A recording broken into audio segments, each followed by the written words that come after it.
She lost her husband. Then a FedEx driver showed up in the snow. In rural Nebraska, winters can be long, lonely, and brutally cold. But for one widow named Leigh Anne Skoda, this past winter brought a moment she would never forget. Thanks to a FedEx driver named Brian Scholl, whose simple act of kindness warmed hearts across America. Leigh Anne's husband had died of cancer at just 42 years old, leaving her to raise their 3 children alone in Seward County, Nebraska. Life after loss was already hard enough, but a heavy snowstorm had made things worse.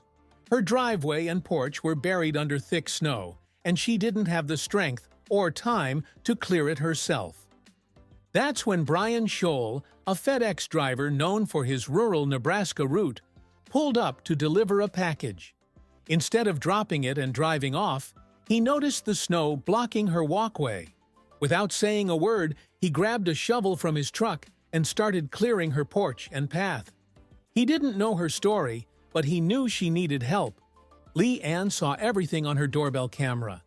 At first, she couldn't believe what she was seeing.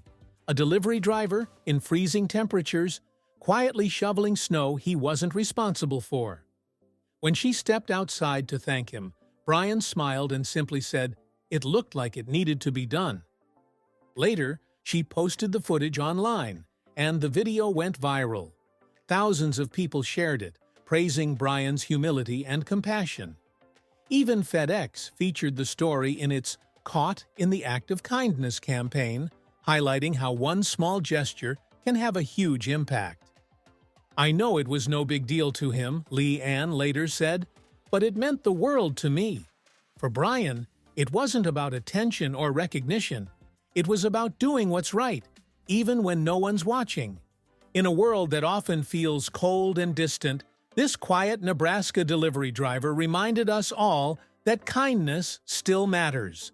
Sometimes the warmest stories are born in the coldest snow. Thank you for watching this video. Please subscribe and turn on the notification bell.